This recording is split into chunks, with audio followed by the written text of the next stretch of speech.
Hello again, everyone. Scoons Comics here with another exciting, oh so thrilling comic book haul. Yes, hello. So this past weekend, I went to beautiful Elkhart, Indiana, for their 9th annual Hall of Heroes comic convention. This was a fun show. It had an odd mix of celebrities. Tara Reid was there. Gosh, who else? Eric Estrada was there. I mean, that's that. I nothing says comic book like those two. But it was a nice mix of vendors and celebrities and folk wanting to check out all that stuff. I stuck pretty much to the dollar bins and I found some good stuff, but nothing insane. A couple nice books. All the wall books, all the higher dollar stuff was, again, I just feel they're overpriced at a lot of these shows. And it's 9.8 near mint prices for stuff that's in good condition, 4.5, 5, and I don't know. But so that was a little disappointing. But I did find some cool stuff, such as J2 issue 10, Son of the Original Juggernaut. I'm putting this whole run together. I'm putting all the Marvel Comic 2 books together. I don't know. It's a fun little series and something I always find in dollar bins anyway, so picking it up. They also had issue 11. 11. Here was just a one-shot that I did not know anything about, but it's Batman Blackgate from 1997 by Chuck Dixon, writer. I love me some Chuck Dixon writing. I haven't even opened this yet.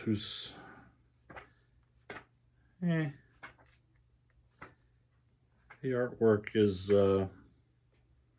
artwork's okay. Who did this? Joe Stanton. Not familiar with Joe Stanton, but here's his comic book.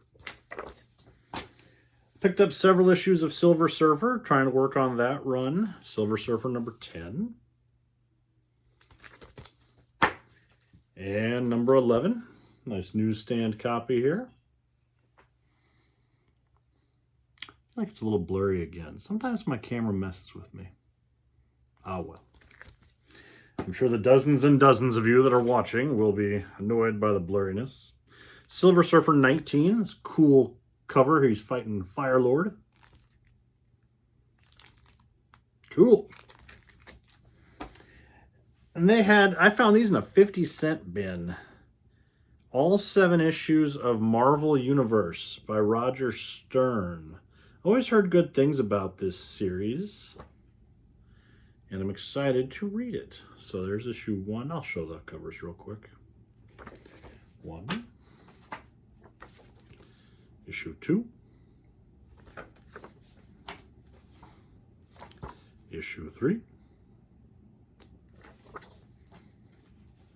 So it goes from Invaders to Monster Hunters in the MCU. Or just the Marvel Universe, I should say.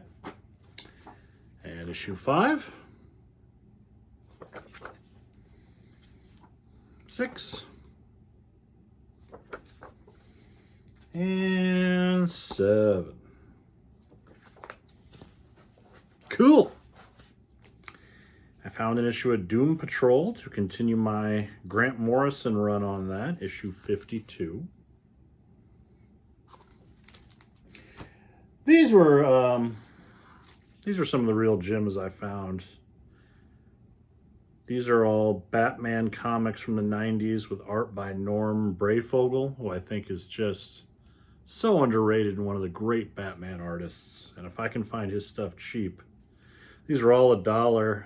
Detective Comics 604. 605. It's a 4-part storyline and I didn't get the last issue. It's going to bother me. And 606, I probably have. Another nice newsstand copy. Probably have these issues or the final piece I'm missing. I don't know. I'll take a look. Detective Comics 611. Cool penguin cover. 613. See, that cool. He does cool stuff like messes with his eyes and makes them much more expressive without like showing the actual pupils or anything. Just plays with the shape and the fluidity of the Batman. He's just such a good artist. Passed away far too young. And here's Batman issues 466.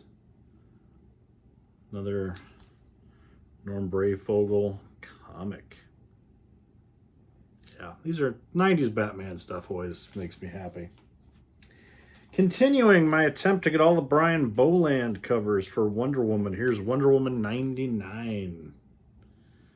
Really nice cover. Terrible costume on Wonder Woman. I don't know what that's all about. The 90s were an interesting time, kids. So at this show, I found 2 DC Universe logo variant books. One was Green Lantern 55, and a dealer actually had it pulled out and was asking $20 for it. It's like, ugh. I hate when dealers know about these things. Like, I just want to find these in dollar bins, and that's what I did. The very first bin I went to, and I was like, Successful Comics. It's a book that I don't own, and it's a little bit more rare when you try to find these things. Justice League Task Force number 23. DCU logo. I was pumped that I got it home, and I see it's got a rip in it. I don't even know how you tear the comic right there. Must have snagged on something at some point in time, but low grade's better than no grade, they say, right? So I've never found this book out in the wild, so that was really cool to get. Sorry the condition's a little rougher, but still very happy to get this. Man, and here's a book I was passively looking for forever to put on my spinner rack. I have a spinner rack in my living room next to the TV, nice little conversation piece. And I put newsstand books on there, usually stuff from my childhood. And this is a cover I always loved. Web of Spider-Man number 96. Stupid glare. This great Mark Texeira cover. That's a little better. I just think that's so cool. It's the way Spider-Man looks and Ghost Rider in the back and Venom and Johnny Blaze. Just a really cool looking comic. Found a newsstand, a really nice shape, so I'll put that on the spinner rack. That's pretty nice. And then the niftiest thing I found there, and I do mean nifty, was this oddity from Jack Kirby. Battle for a Three-Dimensional World. It's a comic Jack Kirby did in 1982, well, the art for anyway, and it's all in 3D. I have one of these somewhere. I remember I got one a few years ago, but I couldn't just leave this behind in a dollar bin. Such a cool little oddity. It does not have the glasses with it, so I got to see if I got some 3D glasses somewhere, because even though I have a copy of this, I know it's in rougher shape, but I don't think it had the 3D glasses either. Just Jack Kirby stuff. Even his later days when the stuff was, you know, not his best, is still a lot of fun. There's just an energy to his work. It just makes me smile, you know? That's great. And that was it. I spent like, I don't know, like $20-30 at most at this show. My wife bought a lot of, she bought some D&D dice from some local vendor. She spent more than I did, and I always love it. She always finds the stuff with these to entertain her. So that's great. That's all the comic shows I got going on. I had like 2 this month for May, and they're done. Now I'm in a little bit of a drought. I don't think I have another comic show in my area until August. Ugh, long summer. But I got plenty to read. So, and hopefully I'll find some good stuff out in the wild, and I will continue to show those to you guys. But that's all I got this week, everybody. Please comment, like, subscribe, and I will see you next week.